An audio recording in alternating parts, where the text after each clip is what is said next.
Okay, trying this one more time. Last time, I hope. This is attempt number 5. Hey everyone, this is Devi Darkside. And welcome welcome to my video blog, where I will be covering a shit ton in one moment here. I had a question from Sadso number 2 on Gaia Online. It was mostly asking how the therapy visits went, why it took so long, if it was a monthly thing or not. But also, they were wondering about the process of whether you had to be part-time, full-time, cross-dressing, and they seemed kind of confused about their mom as, with telling their mom about it, so I wanted to see if I could help out with some of those areas.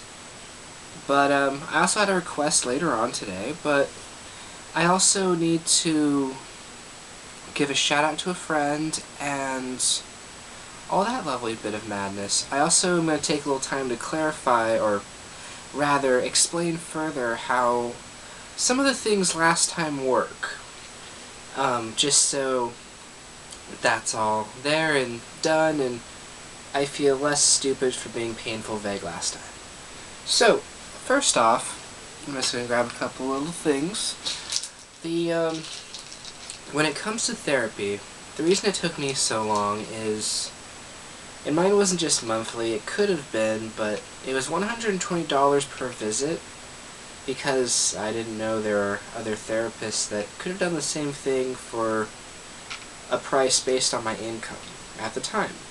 And remember guys, if you guys are looking for a therapist, make sure you look around for someone who knows how to handle anything involving gender identity disorder, but also see if there's any way you could get it for a reduced rate if possible.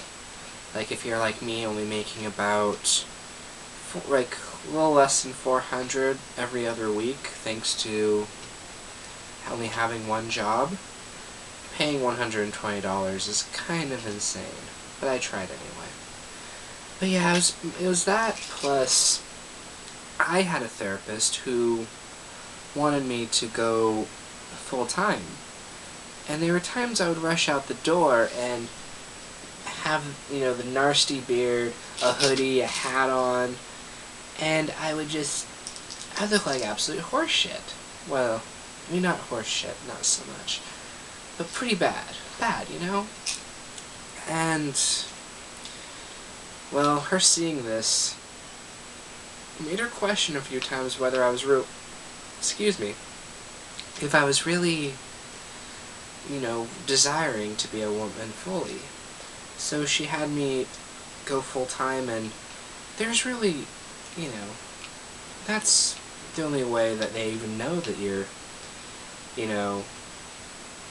really committed to the whole thing, is if they see you as the woman, rather than as the guy just asking for hormones so he could start later, which is what I tried doing, but it didn't work that way with that therapist. But other therapists might be a little more lenient.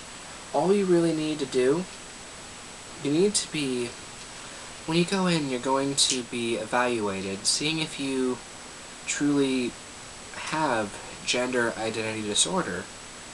You will also have to take a little test, referring to my letter here, known as the Minnesota Multifaceted Personality Inventory, aka the MMPI-2. And that is just a multiple choice questionnaire seeing if you are male, female, thing in between, either way. Or not in between, meaning in the middle, as a genderqueer or intersex, depending on which term you prefer. But it took me 8 visits to get my lovely letter here to get these. Now, for the most part, all you really have to do when you go, all you do is talk to them for an hour. They see if it's really what you want to do, and ask about you, see how you've been feeling, and basically check your progress with the whole transition itself. and they also recommend ideas, sometimes funny ideas, like birdseed or jello in a bra, which I never did. Could have worked, but knowing me, I would be throwing birdseed and having a trail of pigeons following me everywhere and flying towards my breast, which would be socially awkward, hilarious, but could cause physical harm to myself. But brain went. Anyway, the other thing is, with the parent talk, I've never had to do that. Both my parents are dead. So I really don't know what to do on that note. But after telling my grandma and my friends, and having them be okay with it, I've just noticed that as long as you say it, and you're sure of yourself, it's so much easier than if you're nervous or you sound doubtful or afraid.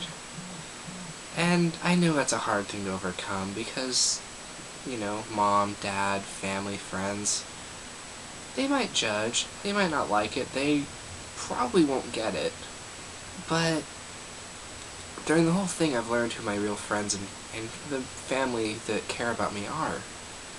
I mean, I feel rather fortunate because I have a lot of friends who are completely cool with it. I have women who want to do my makeup all the time now. It's great. And I have some friends who are so weirded out by it that they just left, And I would be sad over that, but really, I'm happy with that change, in a way, because it showed me who the people who matter to me are. And showed me, who cares about me, too. It's great. Now, I also forgot to clarify the drug names. I'm currently on estriol, I think's how you say it. Estradiol, maybe? Whichever. And the other is the testosterone blocker, spirolactin, also nicknamed Spyro for obvious reasons. After 6 months of treatment, I'm going to be trying a third pill, which will be used for breast growth. But right now, the side effects I've been dealing with and the effects so far have been that, well, I've been noticing over the last couple of days, I've only been on for a week, that I have really sensitive nipples now. In a very erogenous way, but at the same time, it was about 35 degrees this morning, and that was actually slightly painful, not gonna lie. Also, testicles went from, there, to about there now, which is kinda nice. Easy for tucking, no more morning wood, and my sex drive seems to be a little more under control. It's not just, I'm tired, there's a hard-on. I'm slightly aroused, there's a hard-on. Mine was ridiculous. Like, I can walk a certain way and I'd spring one. It was nuts. But now it's not really a problem. It's cool. Also, mentally, I've noticed that when I'm happy, I'm much happier. When I'm sad, I'm a lot sadder. But my symptoms from depression, anxiety, and PTSD seem to be non-existent. My mind's actually fairly sane feeling, which is pretty nice. The bit of madness up here is just gone. Quite lovely. But also these, if you're thinking of self-medicating, please don't. They mess with your mind and your body, and it's best to have a doctor observing your progress and there to help if something does go wrong, because otherwise the results could be really, really, really fucked up. Just a note in case people are like, yes, got the names, onto eBay. Not a good idea. Other things I wanted to do, I had to clarify that. Hopefully I answered that question, though. As for, there is a sad note I'm going to mention really quick. The waxing day plan, didn't happen today because of, as my friend put it, Aunt Flo came to visit, so she wasn't feeling very good, and we're going to try again later. I don't know when. I'm hoping that she can join me because I feel I'm going to need the emotional support and someone to laugh as I'm screaming over the possibility of my hairs being ripped out with a lovely bit of wax and a cloth. But I'm sure I'm going to need that more for electro.